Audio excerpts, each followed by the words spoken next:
All right. Good afternoon to those of you on the East Coast. Good afternoon also to those of you on the West Coast. I'm your host, Brandon Troy, also co creator of Movers and Shakers Unlimited. And thanks so much for joining us wherever you are watching from. If you're taking a look at the title, you'll know that we have a terrific show on tap for you guys, talking the anniversary of the indie known as The Historian. So without further ado, I want to, get into introducing our guests. One moment. So, just to give some, background on the historian in and of itself, just to give a synopsis, it follows a troubled, a young history professor as he tries to escape his past by taking a job at a new university where he struggles with troubled department and an equally troubled department chair, constant student disinterest with the department, as well as new relationships that further complicate and challenge his worldview.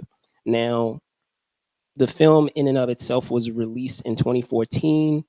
It won our said guest that I'm about to introduce their Best First Feature Award at the Long Island International Film Festival, as it was their writing and directing debut.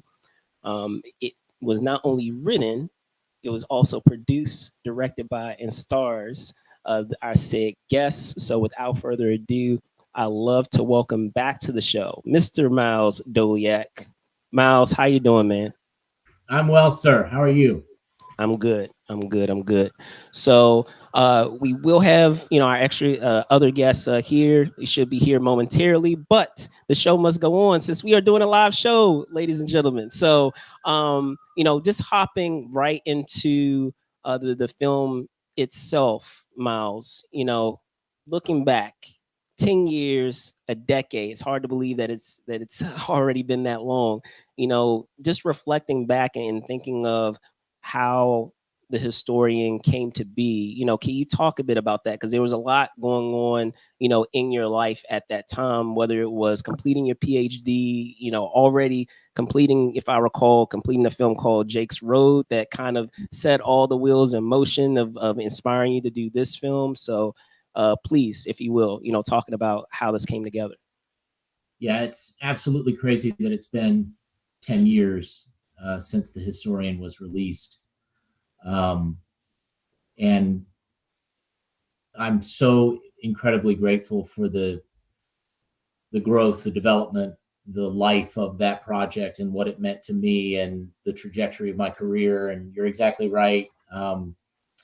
I had been working with some wonderful independent filmmakers at the time, including Mike Mayhall, who directed Jake's Road. The DP on that, Nathan Tate, is someone who's remained a close friend and has wound up shooting a couple of my own films down the line. So there was a lot of kismet around that project and some other indie films that I was doing at the time, as well as finishing my PhD at Tulane University, the great city of New Orleans, from whence I speak to you now. And, just being inspired and motivated by a confluence of factors that is what was going on with me, what I saw happening in higher education as I was finishing my PhD, starting to teach in my own right, both at Tulane University and at the University of Southern Mississippi in Hattiesburg, and then sort of dipping my toe back into the water of this life, this world that was filmmaking, acting, that had consumed so much of my attention for so much of my life. And then I took a bit of a left turn and went into academia, only to arrive in New Orleans in the wake of Hurricane Katrina, when there was a pretty significant production boom between New Orleans and Baton Rouge, Louisiana in particular. And all these projects were happening. And I began to receive some opportunities, unexpected opportunities, and the stars more or less aligned for this film to happen. They always say, it's an old saw in our industry, write what you know, write what you can directly speak to.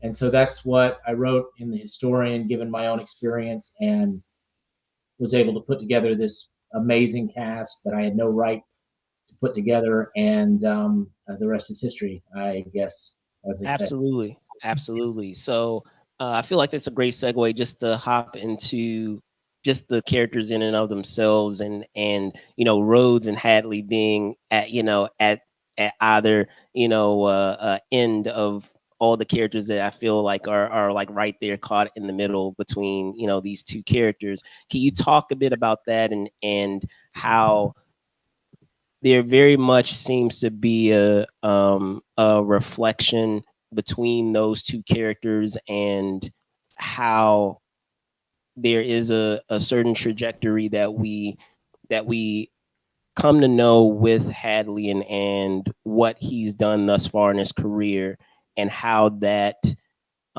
reflects back onto Rhodes and where he may potentially lead if he's not careful, based on what transpires with Hadley. So the two characters basically represent the old school and new school of Sure. humanities education. And um, with Ben's character, my character, still, embracing a kind of academic rigor that maybe had, in his view, and certainly in Hadley's view, fallen away in the current state of things. And humanities education had long been, and certainly was in my experience, incredibly fraught. The relationships in particular between graduate students and their directors, their advisors, become very personal, and things happen that just are not incredibly useful, in the interest of, I think, dissertation directors, thesis advisors, trying to mold a student in their own image, and really put them through the proverbial ringer, the way that they were put through the ringer when they went through school. It becomes about this test of endurance, right? Can you survive? Can you endure withering criticism from your advisor and your committee, and come out on the other side, and keep going? It had become not so much what is the quality of your work, but simply, can you get to the finish? And as it's common knowledge that higher education, in large part nowadays, is seen, for well or ill, is a business, and programs thrive based on the number of majors, based on the number of butts and seats, as they say. And sadly, and this is especially true in the humanities, it's less about the quality of instruction, unfortunately. And I mean, it's something that I still wrestle with as chair of a academic program, a film program at Loyola University in New Orleans. That trying to balance between academic rigor and the fiscal reality of the thing, it's just a constant struggle. And I imagined, in the case of a very old school humanities, professor like Valerian Hadley, he would just take the whole business side of it and be like, I don't have time for that. It's not what we're about here. We're about teaching history. We're about building thoughtful, thorough, research-driven historians. And what's all this crap about butts and seats and the business side of it? And what would happen if that person, and I saw it sort of happening in my own experience with the people who guided and challenged and tortured me, for lack of a better term, maybe that's too strong a word, but put me through the ringer in my own academic experience. When they come up against the reality that education is a business, and it's a bit of a rude awakening. Certainly is for Hadley, and that was really my window into the story.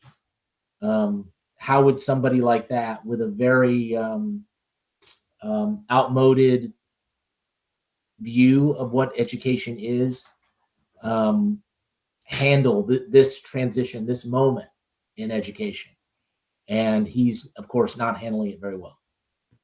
Absolutely. And to, speak further to that, can you talk a bit also about finding in lieu of all of those things, finding those fun components with the characters? And I'm sure it was on the page, but being able to imbue that yourself, as the character of Rhodes, and then of course, Sadler with Hadley, of finding those moments that speak to what you were saying. Because like with Rhodes, for example, he's very neurotic, and a lot of the things that he choices that are made, I found interesting, in thinking of that actor background of the choice that was used, like with the Pepto. I know it's not specific, it's supposed to be Pepto, but it was off brand. But the idea of using that in order to kind of highlight how, like, I guess you can say, stringent and kind of uptight he is at the beginning, and how he's able to kind of release that element of his being by the end, based off of an interaction that he has with a student. Well, like so much in, it's just true in the entertainment industry, but it's true in academia as well. You either evolve or perish, Sure. because the train is moving down the track, and you can get on it and figure out how to um, sort of manage these new elements that are finding their way into the picture, um, or you're left behind. And it's academia. I think is, people in the business world don't really understand what kind of pressure cooker it can be, um, because these issues are incredibly precious and important, of course, to the players. Um, and when you spend as much time and energy and focus as it takes to get a PhD in anything, that matters. That means something. You carry that with you. I mean, I've directed 7 features, but I'm not sure any of them were as hard as getting a PhD in history. So, and that's really saying something, because making films is really hard work. Um, so I think that it's angst inducing, and you try to think about it. Certainly, as a graduate student, you try to think about it as, let's just take it one day at a time. As James Joyce famously said about writing, just focus when you're climbing the mountain. Just focus on the rock immediately behind you and the one immediately ahead of you, because if you focus on the apex of the mountain, you'll be completely overwhelmed and you'll never get there. So, but that's hard to do, and it required, I in my own life have, taken quite a bit of Pepto Bismol and all other elements and medications to sort of soothe my anxious stomach or throat or head or whatever it is.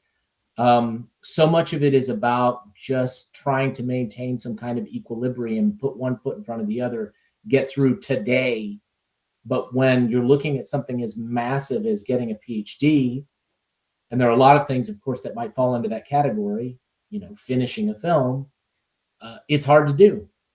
So I had to try to find things with Ben that made sense dramatically. What kinds of things would he do to sort of cope, keep it together? He thinks he's moving to this new place where um, it's going to be different, and the anxieties are going to melt away, and he'll forget about the troubles of his past. But of course, you never erase those things. You carry them with you, and a change of scenery just means you're dealing with the same issues in a different place. So I sort of had to find ways dramatically um, to showcase that that worked for the character and the story, because those things, of course, go hand in hand. You really can't have one without the other. There is character and there is story, and if they don't work together inextricably, um, your movie's going to fall apart. Absolutely, absolutely. And I've this switching gears and getting to the writing of it all, outside of the acting piece and being able to plant those seeds, if you will. So, um, a couple of things came to mind in, because I watched the film again after a couple of years, and um there were things that I did pick up that, I have completely forgotten about. And, I wanted to pick your brain about the choice, whether purposeful or unintentional, it was to have in the story. So, in thinking of a lot of times when you are doing certain stories, you want to be able to plant seeds that you're able to revisit later, that characters are able to tackle with later, and the viewer is able to say, oh, okay, and it starts to come full circle for the viewer of what's happening with the character's journey. So, a couple of things that come to mind. First, I'll start with the beginning of the film with the bloody bit.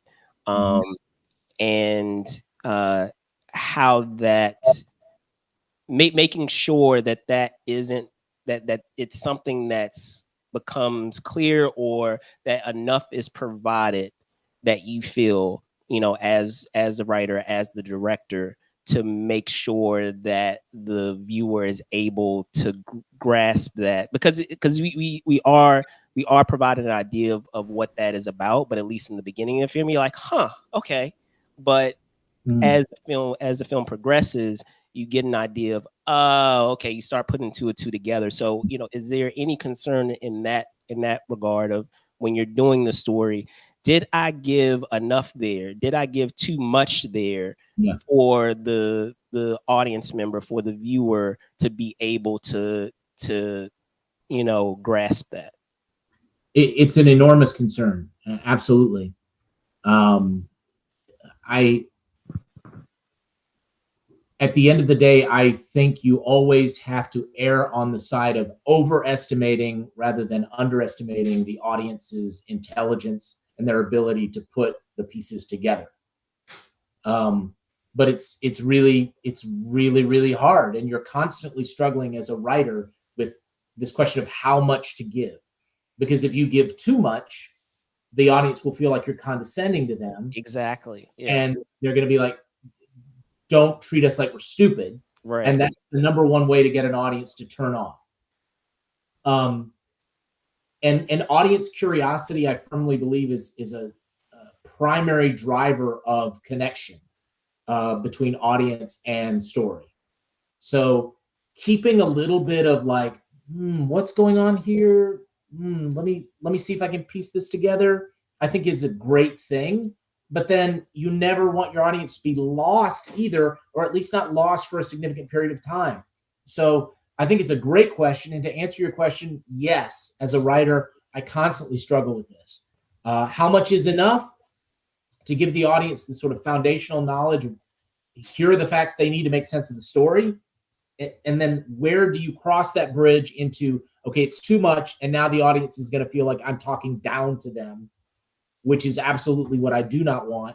And if I had to choose between the two, I would probably err on the side of giving them a little less or a little too little rather than too much. Got it. Got it.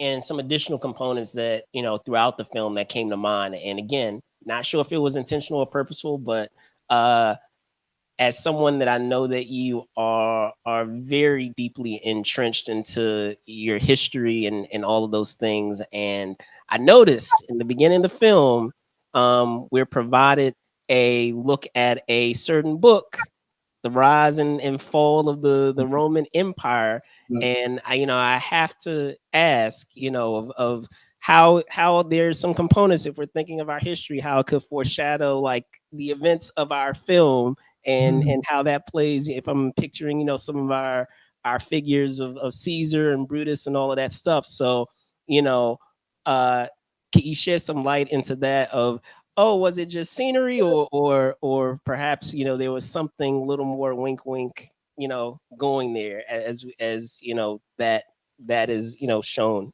over at the top of the film. Well, I think in on the one hand, it's a very famous book about the Roman Yes. Empire by a very famous Roman historian. And so, in terms of just the production design art element of it, we're in the office of a celebrated Roman historian. Let's put uh, a very famous work of Roman history in his office. Okay, so there's that very practical thing. Um, but it is certainly true that a lot of great, seemingly great rulers um, have suffered from hubris that has led to their downfall, and that certainly includes uh, the last dictator of the Roman Republic, Julius Caesar, um, and many other figures across Roman history. Our main character is in the film. William Sadler's character is Valerian Hadley, who's also named for a Roman emperor who Yes. was captured by a Persian king and ultimately made to be that Persian king's mounting block for similar acts of hubris. So that stuff I'm always thinking about that stuff and weaving that stuff in, right? And especially in this film, which is so much. I mean, it begins with the quote from Thucydides' History of the Peloponnesian War, which basically says if you don't recognize and appreciate history, that you're doomed to repeat it. Um, and so listen to what I'm saying here, and hopefully what I have to say will linger and last in memory for all time, so that maybe we won't make the same mistakes again.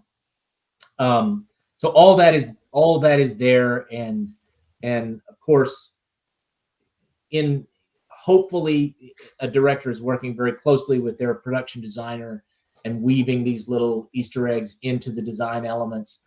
Every once in a while, a designer just throws something in, especially if they feel really dialed in. But that one in the beginning, that the rise and fall of the Roman Empire, seemed kind of a no-brainer. Gotcha. Gotcha. So I will take that as a yes. Yeah. So going digging back into the character components and kind of peppering in those elements in the characters themselves. I wanted to also talk about just that idea of sabotage, self sabotage, and how it felt like, and looking back at it again, how many of the characters, are trying to reach some given goal, in some capacity, some end game, if you will, and for better or for worse, like every single one of them are somehow, whether purposeful or even subconsciously, are self-sabotaging themselves in some way or another. Like, if I'm picturing with Hadley, he has this pettiness with Rhodes, right? Where he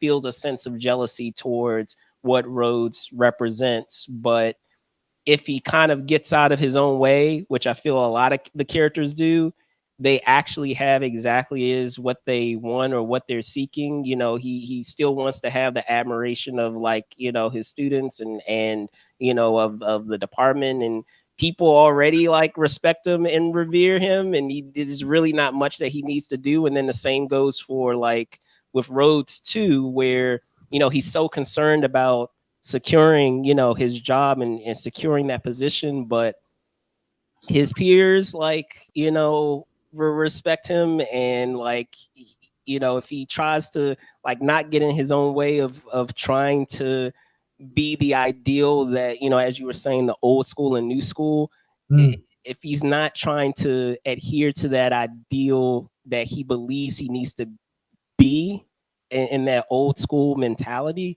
then he'll be able to get all the things that he's seeking, whether it's the position, whether it's, getting quote unquote the butts in the seats and all of that stuff. So, can you talk a bit about that, and how many of those characters, they just need to get out of their own way. I just feel like so many of them are in their own way with the choices that they make and the things that they're doing, that if they really take a step back, they actually have everything that they need.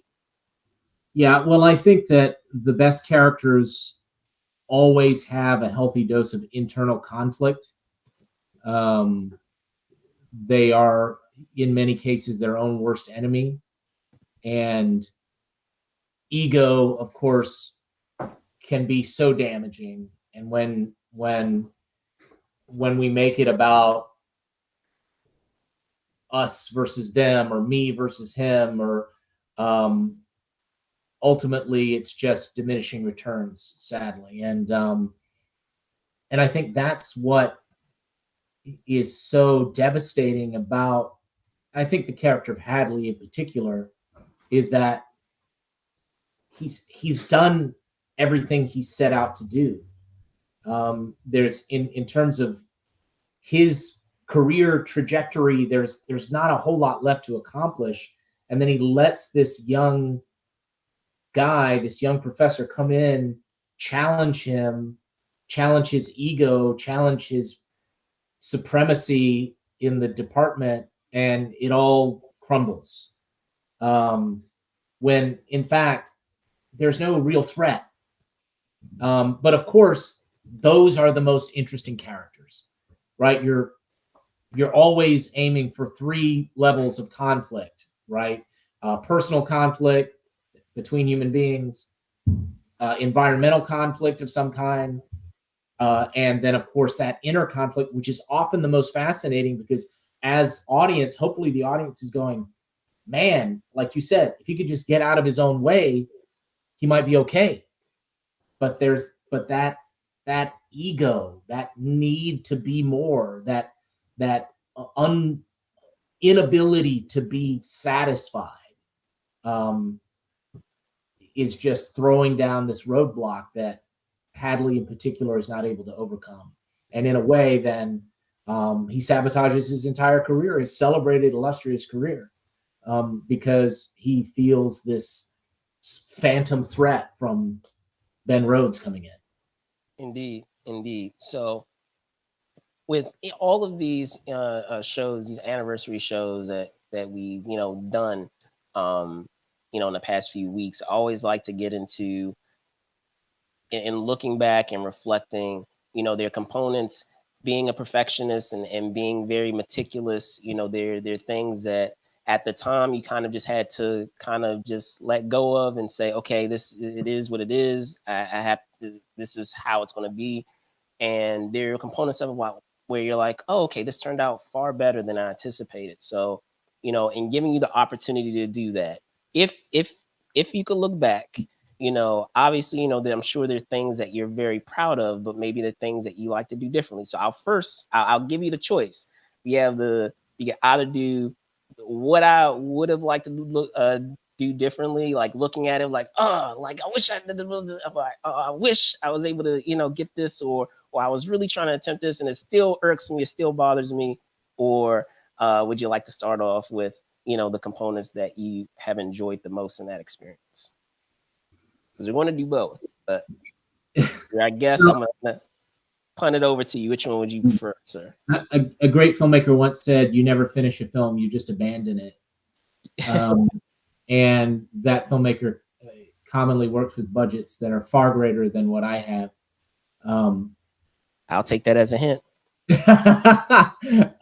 So, I think that my if there is a regret, we're just talking about the film itself. I mean, and I am very proud of this film and Of course. what it achieved and the performances in particular. But I think I was very concerned with just shooting the movie. That is, Yeah, get the movie in the can, which is no small task on an independent film budget. of course. And I was less concerned with less focused on visual aesthetic, which, as my career has progressed and Um, from that movie to the last movie, Open, that I directed, the visual style has evolved significantly Of course, yeah. because I've been willing and able um, to take more chances. And Yeah.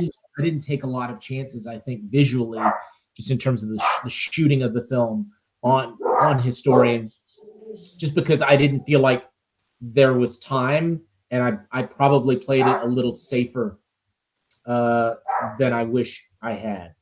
Got it. Yeah. So Got it. I that was about to say maybe maybe there was like a shot that you saw, you like you still look at it today, like, oh, I hate that shot, or like I wish I was able to, get this. But no, it definitely makes sense. So switching gears, I mean, a lot of you've touched on and you teased, but just to kind of bring it full circle, it's something you're most proud of, or even things that even in your wildest dreams, it turned out even 100 times better than you anticipated it would. I'm really proud of the cast in this movie. Yeah. I Yeah. think this is one of the best performances of William Sadler's career, Yeah.